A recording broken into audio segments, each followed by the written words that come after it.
Hi, everyone.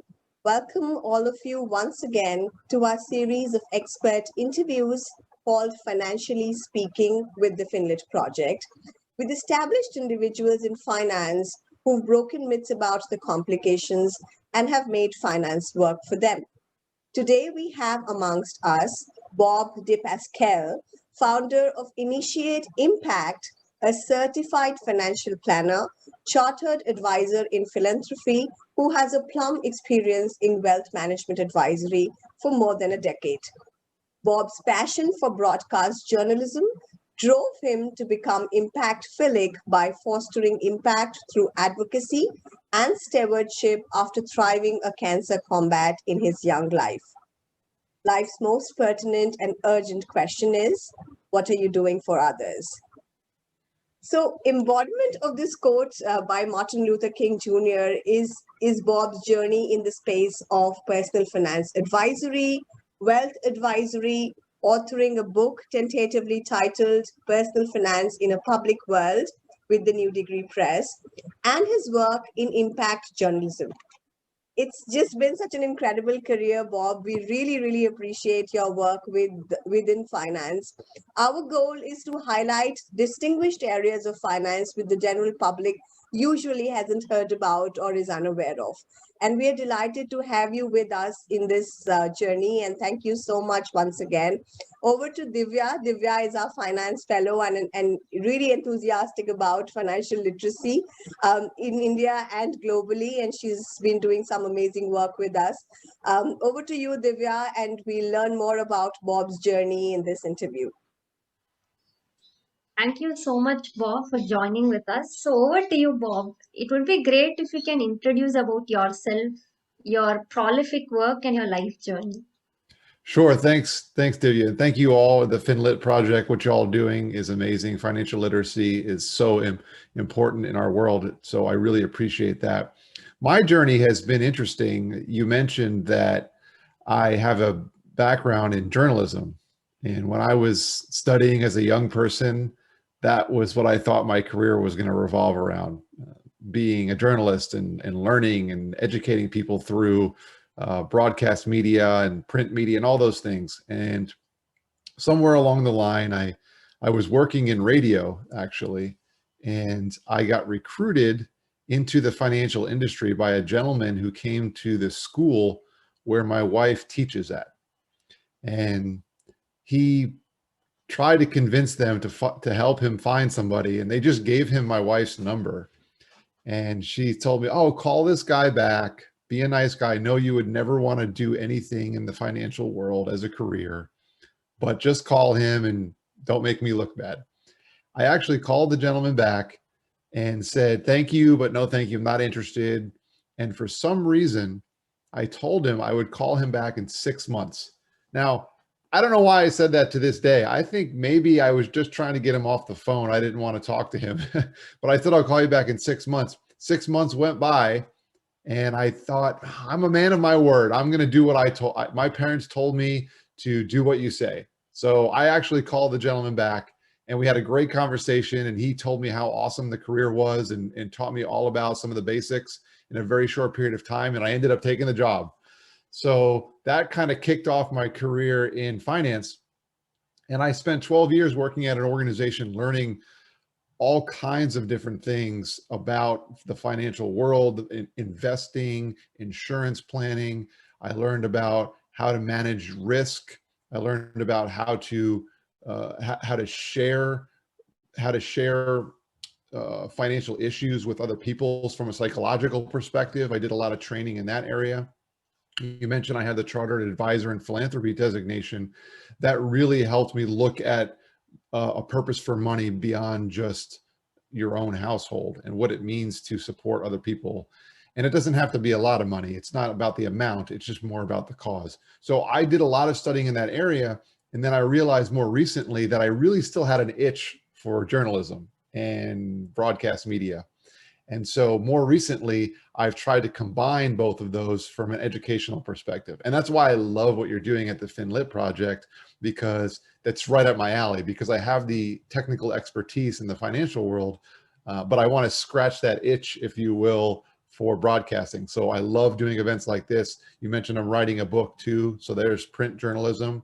And it's really important to me to educate people on personal financial planning.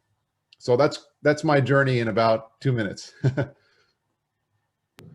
Thank you so much, Bob, and it's nice to meet such a multifaceted person. So, hailing from a journalism background, how Mhm. did you manage to percolate in the financial spectrum and stay there for a decade? And what made you to explore the whole integrities of the finance spectrum? And also made you think that you will have to start something as as an endeavor or a venture of your own? Well, surprisingly, I didn't expect it, but the journalism training that I had, it's really just communication training. There's some technical aspects when it comes to how to speak on camera, how to address a crowd, but really it's just teaching you how to communicate well, how to share a message. So when I started in my financial career, some of the things I learned in journalism school were very, very helpful because they enabled me to share the message with people that I was speaking with, whether it was one-on-one or addressing an entire crowd. So believe it or not, I kind of kept some of those journalism skills sharp.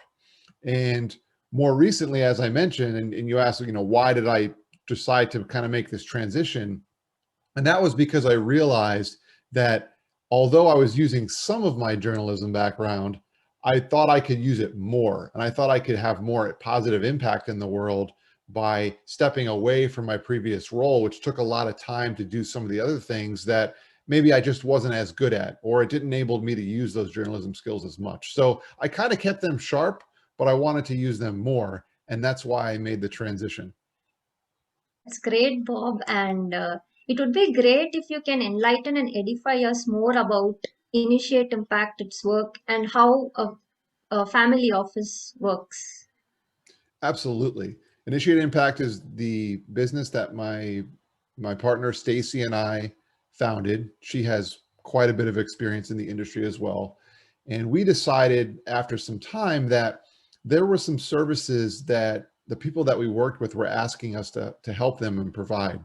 And because of our experience, we understood what they needed, but we were unable to provide it from a time perspective, and also the way the licensing works and the way the business models work where we're here in the United States, there's certain things we weren't allowed to do legally.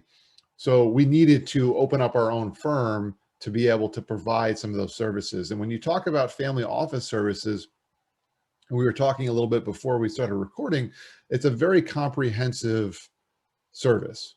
And there are certain things that take quite a bit of time to do that are beyond just helping people with their investments or their insurance or their budgeting.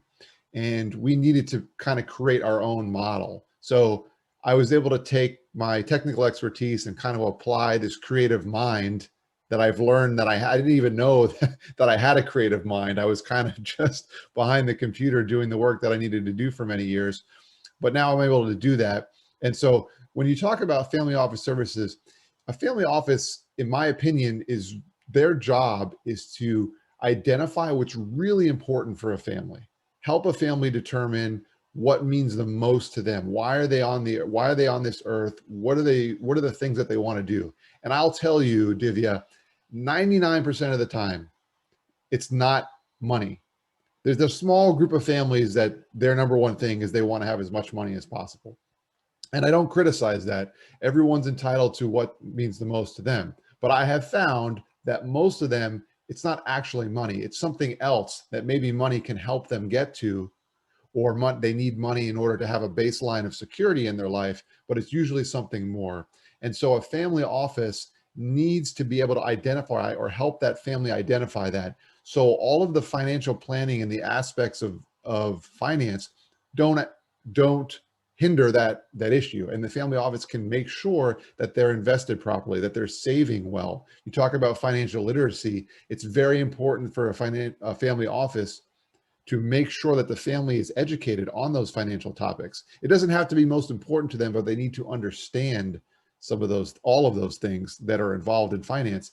And then the family office can help them implement so that the family itself can go do whatever it wants, whatever its most passionate cause is, whether it's education, whether it's teaching, whether it's a business that they have that they really care about, or maybe they like to travel, or they have something that's really important to them that if their family doesn't accomplish that goal, they would be disappointed. It's very important that they can spend more time on that than just crunching the numbers, because I mean, statistics show that finance can be very, very stressful for people. And so a family office hopefully will be able to relieve some of that stress and let them do what they want, what brings them joy. Thank you so much for highlighting one of the greatest challenges that you faced, which relates to financial literacy, right? People more look forward to earning money, but take very less efforts in understanding how money can earn for them in a passive way. Mhm. So, as a CAP and a CFP, what do you think are the different ways to sort of create that awareness and sort of educate people towards financial well-being and also making them independent? I think time is something that's extremely important when it comes to your finances. And it's unfortunate, though, that you can spend money very quickly these days. You can pull up on your phone, you can go on the computer, or you can even if you're just paying a friend for something, it's very easy to spend money. Saving money takes time. Saving money and increasing the assets that you have, you need time for it to be able to earn interest. Or if you're an investor and you want to invest in certain companies, they're not going to grow overnight. It takes time to be able to do that.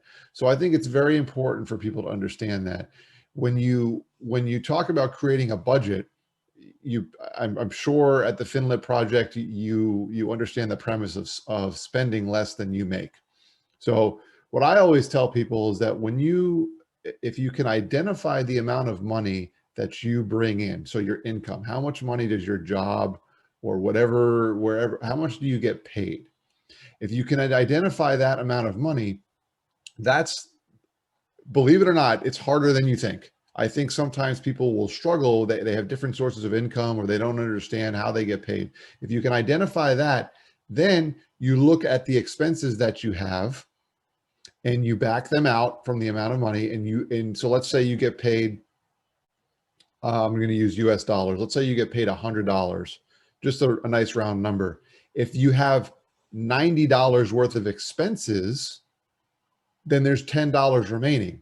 Now it could be easy to take that $10 and do something, spend it. And I'm not telling you not to spend it. In fact, you probably should spend some of it because you have other causes or things that you really care about. But the time factor will come in if you take that $10 or you take 5 of it and you put it away for a period of time, because there's going to come a day when there's an unexpected expense or when you no longer can work. So if you can no longer work at a certain point, you can't earn money. Hopefully you've saved up enough over the years, and it's much, much better to save money for a long period of time because it enables it to earn value. The dollar that you save today is worth way more than a dollar 20 years down the road.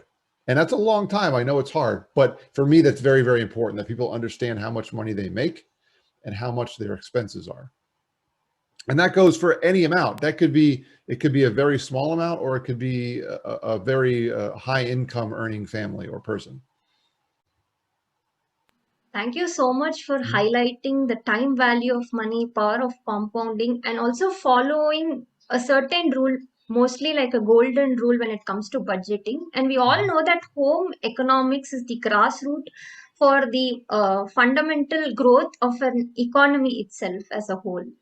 So, how is your authoring journey going, and when can we expect the launch and the publication of Personal Finance in a Public World? Thank you for asking. I'm very, very excited about this book, and it combines some of the psychological things that we've kind of touched on with the personal finance aspect of what we do. And so the book, to answer your question, the book is due to publish in December. So we still have quite a few months, but I will be collecting a beta reader type of cohort for people who would like to pre-order the book. They can be involved in the publication process. And there'll be notices sent out. You'll be able to help kind of pre-read some of the information and see if it's relevant and help with the editing process. You'll also be able to help choose the cover and some of the artwork, and just really give me feedback, because my goal is to get as much feedback as I can from other people so that I can make it applicable. So the journey's been great. It's been really, really fun. It looks like there's going to be 17 chapters to the book. The working title is Personal Finance in a Public World. I've never done anything like this, but I've learned so much, and curiosity is one of the most powerful forces in the world. You could say that I have 12 years of experience working in finance, and that helped, but what was a way more powerful cause or thing in my life in writing the book was the curiosity. I could have had no experience. I would have learned more just because I'm curious. And so the book, the journey's going great. I can't wait until I can kind of share that with people. And it really touches on how we can use technology to help us manage our personal finances better. When we talk about budgeting and income and saving, spending less than you earn, there are technologies out there that will help us do that. You don't have to write it on a piece of paper anymore. So it's great. You have also enticed our curiosity, and we'll also be waiting to read the book soon. So all the very best for that. Bob, could you enlighten us on what is stewardship according to you, and how an individual can become a steward financially? Mm-hmm. I love the word stewardship, because I've learned in my life that there's certain things that I've been given and lucky enough to have, and I feel a great sense of responsibility to take care of them. And that's what stewardship really means, taking care of the resources that you have. And so whether it is your income, or maybe it's gifts and skills that you have that emotionally or mentally that you're just really, really good at, I think it's important for us to steward all of those things and use them for good, use them for positive impact. And so if it is money in your income, part of spending less than you earn and saving money is being a good steward. Wasting the assets that you have would not be being a good steward. So using them for good. And then when it comes to the knowledge, I really do feel somewhat of a calling to combine my journalism skills with my knowledge in the financial space to share that message.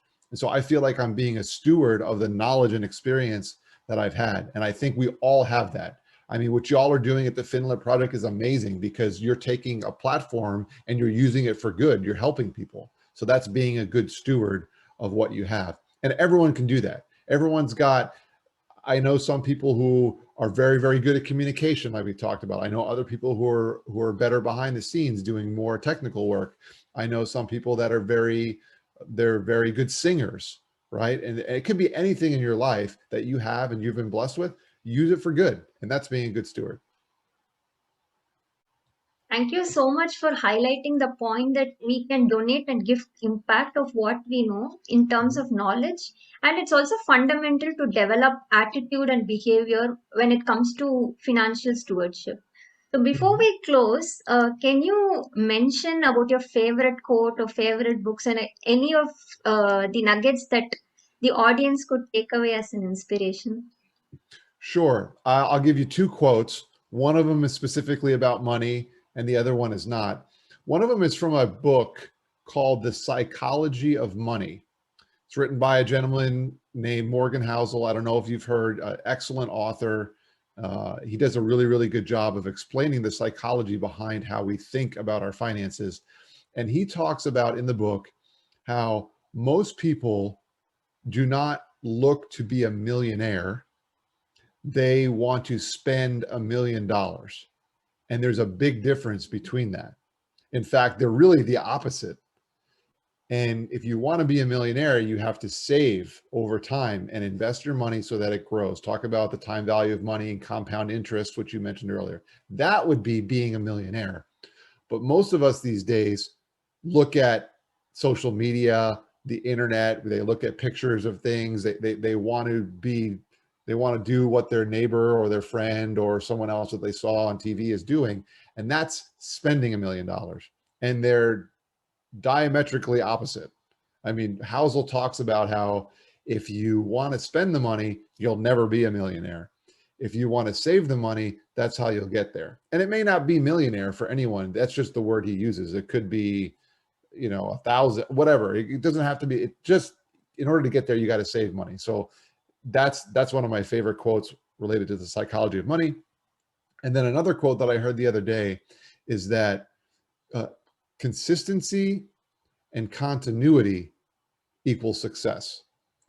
And when it comes to the time value of money, that is so important. You have to consistently execute whatever the goal is that you've identified. And if you've determined, you've done some math, you've met with your family office professional, or just you met with your family or someone that you trust, and you've identified, I want to save $10 every week. The way that you'll be successful with that is if you consistently make sure that you save the $10 every week, and then you'll be able to look back and determine, or you'll be able to look forward and determine how much money that will be in the future. So consistency and continuity are the main ingredients of success. And I will also mention one other book that I think is super valuable for positive money habits. And it's not actually about money specifically, but it's called Atomic Habits. It's written by James Clear. There is so much information in there that can be applied to personal finance.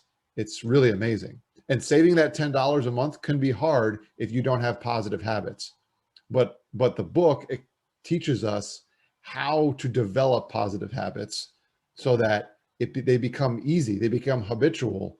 It's a lot harder to force yourself to save $10 than it is if it's just a habit, if it's just something that you naturally do. So Atomic Habits by James Clear is a great one, and you can apply it to your financial life.